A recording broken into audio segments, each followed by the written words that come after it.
Vətəndaş ipotekalı ev aldı, amma mənzilə girə bilmir. Həmin mənzildə Lalə Abdulova və Samir adlı şəxs yaşayırdı. Evin 3 sahibinin olduğu iddia olunur. Amma mənzilə daxil ola bilmirəm. Vətəndaş iddia edir ki, dövlət ipotekası ilə aldığı evinə girə bilmir. Çünki evdə yaşayanlar çıxmırlar və bu ev bizimdir deyirlər. Bəli, maraqlı məqamlar var. Hətta evin 3 sahibinin olduğu iddia olunur. 2025-ci ilin iyul ayında gördüyünüz bu binada yerləşən bir mənzilə baxmaq üçün gəldik. Həmin mənzildə Lalə Abdulova və Samir adlı şəxs yaşayırdı. Onlar mənzilin Elvin adlı qohumlarına məxsus olduğunu və alqı-satqıdan dərhal sonra mənzili tərk edəcəklərini bildirdilər. Mən də Elvin adlı şəxslə görüşüb sənədləri götürdüm. Mənzilin sənədlərini banka təqdim etdim ipoteka üçün. Avqust ayında üstündən bir ay keçəndən sonra mənzil dövlət ipotekası yolu ilə mənim adıma rəsmiləşdi və çıxarış mənim adıma çıxdı. Mənzili təhvil almaq üçün həmin mənzilə gələndə oradakı Lalə Abdulova və Samir bu mənzili tərk etməyəcəklərini və əks halda özlərini öldürəcəklərini bildirdilər və bildirdilər ki, Elvin bizim qohumumuz deyil. O vaxtı ikən bu evi bizdən hədə-qorxulu ilə alıb. Elvinə zəng elədim, o da bildirdi ki, biz qohum deyilik.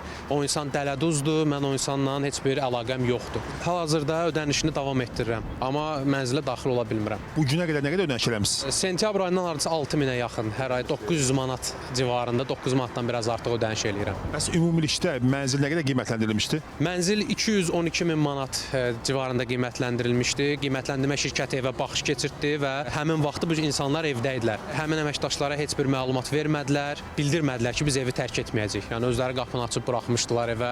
Elvin adlı şəxs evin dəyərini tam şəkildə götürüb məbləği və ərazi üzrə polis bölməsinə müraciət elədim. Onlar mənə bu məsələnin mülki olduğunu bildirib məhkəməyə müraciət eləməyimi bildirdilər. Mən öz növbəmdə məhkəməyə müraciət eləmişəm. Dövlətin pulunu bu insanlar əlinə keçirdib, amma mənə evi təhvil vermirlər.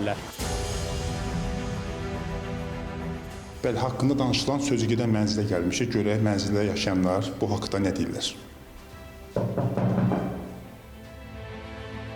İlkin Novruzova biz ev satmışıq. Alıb ipoteka yolu ilə biz pulumuzu da almışıq. Ev sizindirsə, evdə yaşayanlar kimlərdir? Evi mən həmən adamlardan almışam. Evi sahibi Nərgiz Səlimova, yəni mən ondan almışam. Siz evi satanda bu adamlar evdə idilər? Bəli, o adamlar orada qalırdılar. Səlimova Nərgiz evi aldığımız adam idi. Lalə Abdulova isə onun anasıdır. O evdə kirayə qalmağı da İlkin bəy 200 azayın kirayə pulu atılır. İlkin bəy bildirib ki, gedək gələn ayın asarızda kirayə müqaviləsi bağlaya. Onlar kirayə müqaviləsi bağlamaqdan imtina edib bu oqqanı veriblər. Əgər şəxs ev alıbsa və sonradan aydın olur ki, həmin evdə kimlərsə yaşayırlar və çıxmaq istəmirlər, bu artıq mülki mübahisə yaradır və bu adam həmin şəxslərin çıxarılması üçün məhkəməyə müraciət eləməlidir. Və burada əlbəttə ki, mülkiyyətçi artıq bu alıcıdır. Daşınmaz əmlakın dövlət reyestri tərəfindən verilmiş çıxarışı var, mülkiyyətçidir və o mənzildə yaşayanların oradan çıxarılmasını tələb eləyə bilər. Mənzildə yaşayanların isə orada hansı hüquqları var, nə vaxt yaranıb, nəyə əsasən yaranıb, bu məsələlər hamısı məhkəmə qaydasında yoxlanılır. Əgər onların hər hansı bir hüququ yoxdursa orada,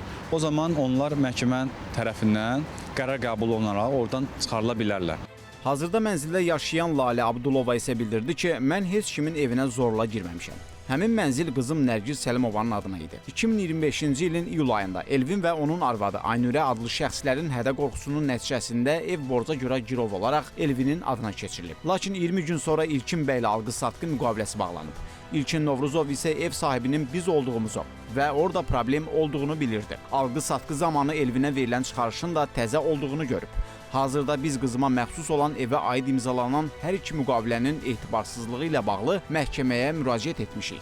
Bütün sübutlarımız da təqdim edilir. Mənim həmin evdən çıxarılmağım ilə bağlı hər hansı məhkəmə qətnaməsi yoxdur.